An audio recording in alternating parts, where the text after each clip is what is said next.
तो मूवी की शुरुआत होती है एंड्रयू से, जो कि सुबह सुबह ठीक मेरी तरह उठा, यानी नंगा नहीं नहीं बल्कि ऑफिस के लिए लेट, जहां वो भागता हुआ अपनी बॉस के आने से पहले ऑफिस में पहुंचने लगा। लेकिन तभी उसकी एक हूतिये से टक्कर हुई, जिससे कि उसकी शर्ट गंदी हो गई। तब ये देखकर वो इस कालू से बोला कि चल अपनी शर्ट उतार, वरना तेरी नौकरी खा जाऊंगा। जो सुनकर कालू ने अपनी शर्ट एंड्रयू को दे दी। तभी यहाँ उसकी बॉस मार्गरेट आई, जिसके नाम से सभी की लुप होती थी, क्योंकि उसका बर्ताव अपने एम्प्लॉयज के साथ काफी सख्त था। तभी हमें पता चला कि मार्गरेट एक यूएस बेस्ड पब्लिशिंग कंपनी की चीफ एडिटर है, जो कि अपने सेक्रेटरी यानी एंड्रयू को अक्सर सुनाती रहती।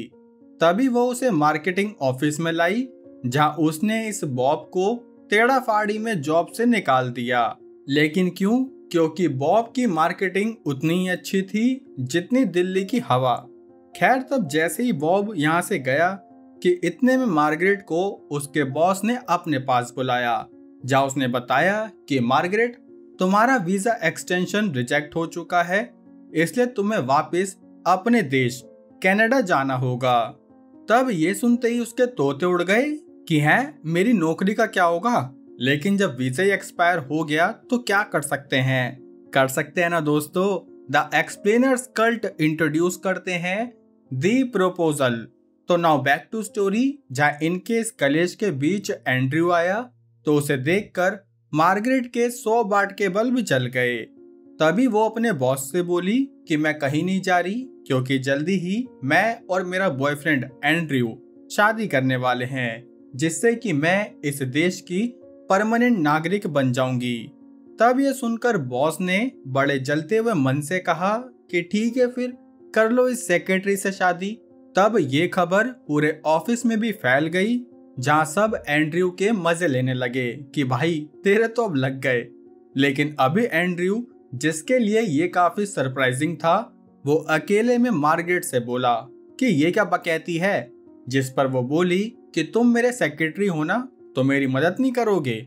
जो कहकर वो जबरदस्ती एंड्रयू को इमिग्रेशन ऑफिस में ले आई, ताकि उसका ये वीजा वाला पंगा जल्दी खत्म हो सके। लेकिन असल में इस इमिग्रेशन ऑफिसर पोपले को बॉब ने पहले ही खबर दे दी कि एंड्रयू और मार्गरेट की शादी सिर्फ एक नाटक है। इसलिए तब इमिग्रेशन ऑफिसर इनसे बोला कि पहले मुझे तुम्हारा वेरिफिकेशन करना होगा, जिसमें तुम अलग अलग कमरे में बैठकर हमारे सवालों के जवाब दोगे। साथ ही तुम्हारी कॉल हिस्ट्री ट्रैक होगी, घर वालों से पूछा जाएगा, ब्ला ब्ला। और अगर उसमें कुछ भी गलत निकला तो मार्गरेट को हमेशा के लिए कनाडा में रहना होगा। साथ ही एंड्रयू को $2.5 लाख फाइन के साथ 5 साल जेल में बितानी होगी। तब ये सुनते ही एंड्रयू के कुत्ते फेल हो गए, इसलिए वो बोला कि ये वेरिफिकेशन हम बाद में करेंगे, क्योंकि कल हमें मेरी दादी के जन्मदिन के लिए निकलना है। जो सुनकर पोपले ने इन्हें यहाँ से जाने दिया। तब बाहर आकर एंड्रयू को मार्गरेट पर गुस्सा आया कि भाई ये क्या मैटर है, खाया पिया कुछ नहीं, शगुन दे दो शादी का। जो सुनकर मार्गरेट उसे शांत करने के लिए घुटने पर बैठ गई, लेकिन सबके सामने अरे वो प्रपोज करके शांत कर रही थी कि तुम मेरे लिए इतना कर दो, फिर मैं तुम्हें कंपनी का एडिटर बना दूंगी। जो सुनकर वो उसकी हेल्प करने के लिए मान गया। अब अगले दिन ये लोग एंड्रयू की दादी के जन्मदिन के लिए निकले, जहां प्लेन में एंड्रयू उससे बोला कि 3 साल से मैं तुम्हारा सेक्रेटरी हूं, इसलिए मुझे तुम्हारे बारे में सब पता है। जो सुनकर मार्गरेट को उस पर विश्वास नहीं हुआ, तो एंड्रयू ने उसे बताया कि तुम्हारे एक फलानी जगह पर टैटू भी है, और फलानी से समझ जाओ कि किस जगह होगा। खैर, अब ये प्लेन से उतरे तो एंड्रयू की माँ विंडी और उसकी दादी एनी इन दोनों को लेने आए। तब रास्ते में मार्गरेट ने देखा कि यहाँ सारी दुकान एंड्रयू के सरनेम पर है, जिससे वो समझ गई कि जिसे वो कोई नल्ला बेरोजगार समझ रही थी, असल में वो कोठी बंगले वाला लड़का है। तभी एनी और विंडी इन्हें अपने बंगलों में ले जाने लगी, जिसके लिए इन्हें एक बोट से जाना था। तब एंड्रयू ने भी मार्गरेट की काफी अच्छे से मदद करी, जिसके बाद ये लोग एंड्रयू की हवेली में पहुंच गए, जहां में पता चला कि इन लोगों ने एंड्रयू के आने की खुशी में एक पार्टी रखी है। वैसे अमीर लोग हैं भाई, कभी भी पार्टी रख सकते हैं। खैर, तब मार्गरेट ने उससे पूछा भी कि तुम इतने अमीर हो तो तुमने बताया क्यों नहीं। जो सुनकर एंड्रयू बोला कि मैंने तो ये भी नहीं कहा कि मैं गरीब हूँ। सिग्मा मेल है भाई अपना। खैर, तब एंड्रयू के डैड मिस्टर बोबड़े मार्गरेट को देखकर ज्यादा खुश नहीं हुए, क्योंकि उन्हें लगा कि मेरा राजा बेटा कहीं से बॉस के चक्कर में लगा है। इसलिए वो एंड्रयू से बात करने उसे कोने में ले आए, जहां में पता चला कि असल में बोबड़े अंकल चाहते हैं कि एंड्रयू फैमिली बिजनेस संभाले, लेकिन एंड्रयू अपने पैशन को ही फॉलो करना चाहता था। वैसे इसका पैशन क्या है? बॉस की चाटना। खैर, तब बोबड़े की बात सुनकर एंड्रयू को गुस्सा आया, इसलिए उसने सबके सामने अनाउंस किया कि मैं और मार्गरेट जल्दी शादी करने वाले हैं। जो सुनकर सब किस किस चिल्लाने लगे। तब इन्हें सबके सामने एक किस करनी पड़ी, जिसमें इन दोनों को बहुत ही पता नहीं कैसा फील हुआ, हमने थोड़ी करी है। खैर, अब इनके सोने का टाइम हो गया, जहां एनी और विंडी इन्हें एक ही कमरे में छोड़कर चली गई ताकि ये अपनी थकान उतार सके। लेकिन एंड्रयू ने तो इनके जाते ही अपना बोरिया बिस्तर जमीन पर बिछा लिया, क्योंकि क्या, मर्द होते ही ऐसे हैं, किसी औरत को जमीन पर थोड़ी सोने देंगे। इसलिए अब अगले दिन मार्गरेट यहाँ से उठकर जब बाहर आई तो उसके पीछे पीछे एंड्रयू भी आ गया, जिसने बताया कि तुम्हें आज मेरी माँ और दादी के साथ शॉपिंग के लिए जाना होगा।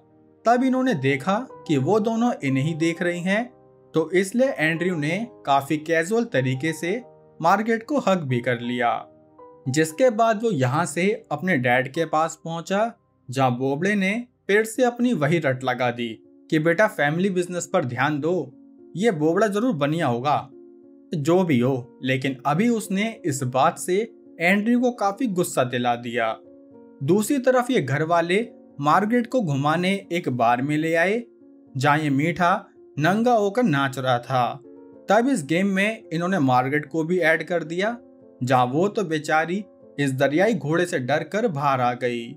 जहाँ उसके पीछे पीछे एंड्रयू की एक्स गर्लफ्रेंड लॉरा भी आई, तो उसने मार्गरेट को बधाई देते हुए बताया कि असल में पहले एंड्रयू और मैं साथ में थे, लेकिन जब मैंने ये शहर छोड़कर एंड्रयू के साथ जाने से मना कर दिया तो फिर हमारा ब्रेकअप हो गया। जो सुनकर मार्गरेट को लगा कि शायद ये दोनों एक दूसरे के लिए ही परफेक्ट थे, घंटा परफेक्ट थे, जो एक दूसरे का वेट ना कर सके। खैर, अब जब ये वापस घर पर आए तो देखा कि एंड्रयू एक लकड़ी पर गुस्सा उतार रहा था, जो देखकर विंडी समझ गई कि बोबड़े ने दोबारा से उसे फैमिली बिजनेस की चाबी भरी होगी। इसलिए वो यहाँ बोबड़े को सुनाने लगी, जो बात यहाँ मार्गरेट ने भी सुन ली। इसलिए उसने रात को एंड्रयू से बोबड़े के बारे में पूछा कि अपने डैड के बारे में कुछ बताओ। तब एंड्रयू ने उसे क्लियर मना कर दिया कि मैं उनके बारे में कोई बात नहीं करना चाहता। जो सुनकर मार्गरेट ने उसे अपने बारे में बताया कि मेरे मॉम डैड बचपन में ही गुजर गए थे, इसलिए मैं खुद को इस दुनिया के सामने मजबूत दिखाने के लिए इतनी स्ट्रिक्ट बन गई। तब ये यही बातें करते करते सो गए। जिसके अगले दिन जब मार्गरेट की आंख खुली तो उनके गेट पर विंडी खड़ी थी, जिसकी आवाज सुनकर जल्दी से मार्गरेट ने एंड्रयू को अपने पास बुलाया, जहाँ विंडी और बोबड़े ने बताया कि हम चाहते हैं तुम कल ही शादी कर लो। तब ये सुनकर ये दोनों चौंक गए, लेकिन फिर एनी भी बोली कि बेटा मेरी उम्र हो रही है, पता नहीं पोता तो देख पाऊंगी या नहीं, लेकिन कम से कम तुम दोनों की शादी तो देख लो। ये सारे बूढ़े लोग एक ही लॉजिक क्यों लगाते हैं यार। खैर, तब इन दोनों ने शादी की हाँ तो कर दी, लेकिन एंड्रयू को काफी टेंशन होने लगी। जिस टेंशन को कम करने के लिए मार्गरेट ने पहले तो उसे थोड़ी मसाज दी और फिर उसके लिए चाय परोसने लगी, जबकि एंड्रयू का मन सिर्फ दूध पीने का था। खैर, अब कुछ देर बाद एनी और विंडी मार्गरेट को शॉपिंग कराने लाए, जहां उन्होंने उसे दुल्हन का जोड़ा दिलाने के बाद अलग से एक लॉकेट दिया, जो कि इनके खानदान की विरासत थी। तब ये देखकर मार्गरेट को रोना आ गया, क्योंकि उसे एक फैमिली का ऐसा प्यार कभी नहीं मिला था। इसलिए वो यहाँ से निकलकर सीधे एंड्रयू के पास गई, जहां वो बोट को रफ्तार में चलाते हुए बोली कि तुम्हारी फैमिली इतनी अच्छी है, अब मैं उन्हें धोखा कैसे दे पाऊंगी। तब एंड्रयू ने पहले तो उसके हाथ से स्टीयरिंग ली कि कहीं ये एक्सीडेंट न करा दे, जबकि उसने खुद ऐसी ड्राइविंग करी कि तभी इनका एक्सीडेंट होता अगर उसने सही टाइम पर बोट नहीं मोड़ी होती। लेकिन इतने में उसने देखा कि मार्गरेट तो पानी में ही गिर गई, इसलिए वो उसे बचाने पहुंचा, जहां उसे बोट में लाकर वो काफी कैजुअल तरीके से उसे गर्म करने लगा। जिस बीच इन्हें बोबड़े की कॉल आई तो ये अपने घर पर पहुंचे, जहां इन्हें पता चला कि पोपला इनके पीछा करते हुए यहाँ तक आ गया कि देखो तो इनकी फैमिली इन्हें किस रिश्ते से जानती है। तब एंड्रयू गुस्से में उससे बोला कि सुन बे पोपले, ये मेरी 3 साल से बॉस है और पिछले 6 महीने से हम डेट कर रहे हैं। बाकी कल जब हमारी शादी होगी तो फ्री का खाना ठूस कर जाइयो। तब ये कहकर वो मार्गरेट के साथ वापस घर में चला गया, जहां ये दोनों सो ही नहीं पा रहे थे, क्योंकि आज जो भी एंड्रयू ने पोपले के सामने कहा वो उसने दिल से कहा था, जैसे कि वो मार्गरेट से प्यार करता हो। खैर, अब अगले दिन ये दोनों तैयार होकर अपनी शादी के लिए पहुंचे, जहां पूरा खानदान इनका इंतजार कर रहा था। तब मार्गरेट ने जब एनी और विंडी की तरफ देखा तो वो काफी इमोशनल हो गई, क्योंकि वो इतने अच्छे परिवार को धोखा नहीं देना चाहती थी। इसलिए उसने इनकी शादी शुरू होने से पहले ही तोड़ दी, जहां उसने परिवार को सब कुछ सच बता दिया कि एंड्रयू तो बस मेरी मदद कर रहा था ताकि मैं उसे एडिटर बना दूं। तब ये सब पोपले ने भी सुन लिया, जो कि इनकी शादी टूटने से काफी खुश हुआ। लेकिन ये बात जानकर एनी और विंडी बिल्कुल खुश नहीं हुए, क्योंकि वो मन ही मन मार्गरेट को अपनी बहू मान चुके थे। तब एंड्रयू उन सबको शांत करके जब मार्गरेट के पीछे आया तो देखा कि वो रूम में बस एक लेटर छोड़कर गई है, जिसमें लिखा था कि एंड्रयू, तुमने वीडियो को लाइक और चैनल को सब्सक्राइब नहीं किया, इसलिए मैं तुम्हें छोड़कर जा रही हूँ। तभी दूसरी तरफ पोपला मार्गरेट को लेकर यहाँ से जाने लगा, जहाँ वो बोला कि तुम्हारे पास सिर्फ 24 घंटे हैं, जिसमें कि जल्दी से अपना बोरिया बिस्तर पैक करके वापस कनाडा निकल लो। या एंड्रयू, जो कि मार्गरेट को पकड़ना तो चाहता था, लेकिन तभी उसे बोबड़े ने पकड़ लिया कि जाने दो उसे, तुम अपना फैमिली बिजनेस, ये बोबड़ा नहीं सुधरेगा। खैर, तभी इनके कलेश के बीच एनी को हार्ट अटैक आ गया, इसलिए ये लोग उसे प्लेन में डालकर हॉस्पिटल ले जाने लगे। जिस बीच एनी अपना मास्क हटाकर बोबड़े से बोली कि एक तो मैं चाहती हूँ तुम मेरे पोते पर ये फैमिली बिजनेस मत थोपो, जिसके लिए बोबड़ा मान गया। और दूसरी चीज एंड्रयू से कही कि तुम भी जरा फैमिली के साथ रहने की कोशिश करो ताकि हम सब मिलके खुश रहें, जिसके लिए एंड्रयू भी मान गया। तब अपनी बात मनवाने के बाद एनी उठ खड़ी हुई कि चलो भैया, प्लेन को जरा एयरपोर्ट की तरफ घुमा लो, क्योंकि अब हमें एंड्रयू के प्यार को भी रोकना है। वाह दादी, आप तो बहुत तेज निकली। खैर, तब जब ये एयरपोर्ट पहुंचे तो काफी देर हो गई, क्योंकि पोपला मार्गरेट को लेकर यहाँ से निकल गया। इसलिए अब अगले दिन जब मार्गरेट ऑफिस में अपना सामान पैक करने लगी तो तभी यहाँ एंड्रयू पहुंचा, जो कि कुत्तों की तरह हाफ रहा था। तब उसने मार्गरेट को अपने स्टाइल में प्रपोज किया, जहाँ इस बार मार्गरेट भी एंड्रयू के साथ एक नया एंड्रयू टट्टे करने के लिए मान गई। लेकिन उस पोपले का क्या, कुछ नहीं, अब तो इन्होंने एक दूसरे के बारे में सब जान पहचान लिया, इसलिए इन्होंने बड़े आराम से उसे इंटरव्यू में सारे सवालों के ठीक जवाब वैसे ही दे दिए जैसे अभी मेरे बढ़िया वाले भाई लाइक सब्सक्राइब देकर जाएंगे, है ना। तो चलो दोस्तों, अब कहानी कैसी लगी लाइक कमेंट करके जरूर बताना।